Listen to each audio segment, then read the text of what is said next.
knows. He's trying to figure out which son belongs to which mother, excuse me. And as he's doing that, he says, bring the child to me. There are no witnesses, and we have two people saying it's mine. And he says, okay, because he didn't have DNA, you know. He said, I tell you what you do. Let's divide the child, and you take half, and the other take half. What he was reaching for was natural affection, because the real mother said, no, don't kill the child. The other mother said, kill the child. Why is a child that important to a harlot, particularly a son? Because as a harlot gets older, her ability to make money is going to dwindle.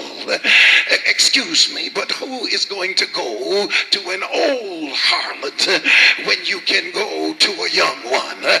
So the son now becomes her future, because she can't have a job. Her son takes care of her. Now, how many sons have we killed who would be a blessing to a mother in her old age? How many sons have died in the street who, if given a chance, they could be a blessing to their parents? I've got news for you. How many Steve Jobs have we killed? How many Martin Luther King have we buried early? How many Mahatma Gandhis are laying in the street? How many scientists are not here because we took them out before they could become something? I think we ought to stop and ask, not just about evil folk, but we ought to ask about the good folk who have left this world before they contributed something. And I think we ought to call on God and say, Lord, give us our children back. I feel like having church in here. And so this woman would have had no future, and Jesus was feeling her pain. And it's significant now because two sufferers met. She was a sufferer and he was a sufferer, because he suffered the feelings of every human being. And he, of course, was wounded for our transgressions. We need some folk who are uncomfortable with what is going on in their communities. I just need a few folk, just a Gideon army of folk who will say we are not taking it another day, but we are sufferers who are willing to put up the battle and claim that God will empower us to help people who are dying in the street. Can I preach like I feel it? I wouldn't want to be an African American woman. I really wouldn't, because I don't know what you all gonna do. Your husbands are locked up in jail. Those who aren't locked up are in the system. Those who are in the system aren't educated. The rest of them are bisexual and others are gay. And you can really say there are only a few good men. I wish I could talk to somebody here, because we didn't watch over them. We didn't protect them from themselves. We didn't keep the enemy off them. We didn't pray for them like we should have. And we spent our lives turning our back on them. But I'm so glad God's got somebody who cares enough to reach in themselves and declare, Lord, give me my child back. I feel like preaching here. Give somebody a high five. Say, we got to get them back. We got to get them back. It's critical now because the two sons meet. One son is dead, but he's slated to life. The other son is living, but he's going to die. And both of them are the only sons of their parents, because Jesus is the only Son of God, and he is living, getting ready to die. The woman had her only son who is dead, getting ready to live. The thing I like about God is he knows how to time things. He's coming up the hill at the right time, because even though the child is laying on the bier or the open coffin, he isn't buried yet. Give somebody a high five. Say, they may be living dead, but they're not buried yet. You have a living dead cousin that's on drugs, but he's not buried yet. You have a living dead brother who's in the gang, but he's not buried yet. You have some living dead folks that have HIV, but they're not buried yet. You've got some living teenagers having sex at 15, but Jesus is coming up the hill and they are not buried yet. You've got some folk that's relishing in the prison. Yes, they may be living dead, but I rose to tell you they're not buried yet. And I don't think any one of us ought to bury anybody until we get Jesus to stop by. I feel like giving God some glory. Give somebody a high five. Say, we need divine intervention. Can I preach like I feel it? I feel like lifting him up.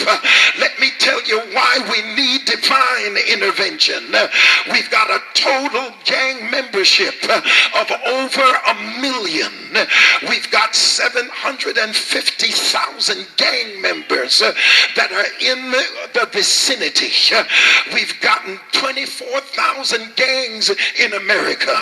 40% of everybody, my God, they're under 18 years old.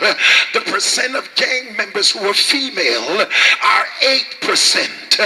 The percent of juvenile boys in correctional facility who have gang affiliations are 90%. We've got our kids messed up. The Hispanics are 47% in gangs. The black folk are 31% in gangs. And gang bring every kind of negative thing that can happen in the world. We've got our kids laying out on buyers of all kinds of situations, and we're over here praising God and giving God the glory. Can I preach like I feel it? I'm sick and tired of hearing church folk try to justify what's going on in the world. When we come to funerals of 17 and 18 years old, we sit around and get up to speak, and we say things like God is plucking a flower for his rose garden. I don't believe none of that.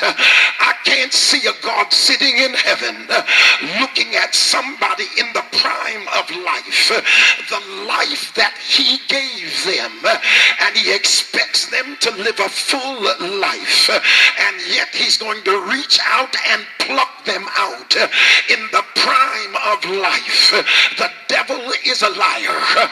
We say it so we can justify not getting up in the street and blocking the devil. We say it so we can feel good about what we have not done, because God does not pluck flowers for his rose garden. I feel like preaching in here. God does not sit around and take people's lives because you didn't raise your children right, and you didn't raise your sons right, and you didn't raise your daughters right, and then you didn't help the neighbor raise their their children, because all of us need to get it together. I need to help you, and you need to help me, because my kids need somebody to marry, and your kids need somebody to marry. So don't just make yours good. Help me to make somebody else's good, so that we can have the kind of world that we ought to enjoy living in. Can I preach like I feel it? I feel like lifting him up. I was talking to a friend of mine who just happens to be a billionaire, and he owns more grocery stores than anybody in the world. I was sitting in his house, and his house is indescribable, and he was saying to me, he said, everybody who's rich ought to be nervous because, or sensitive.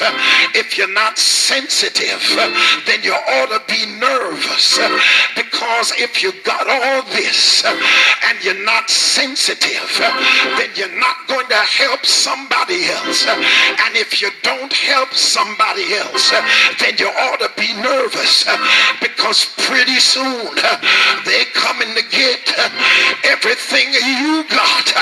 Can I preach like I feel it? You ought to shake somebody's hand and say, neighbor, I'm in the service business because I'm sensitive. I want somebody else to have the life I've had. I want somebody else to travel the world like I did. I want somebody else to be able to go to a nice restaurant and order something wonderful. I don't want to be sitting in there by myself, nervous about who's coming through the door to snatch the fork out of my hand. I need somebody to get up and tell the enemy, not on my life, because Jesus is not plucking flowers for a rose garden. Because I heard him say, I've come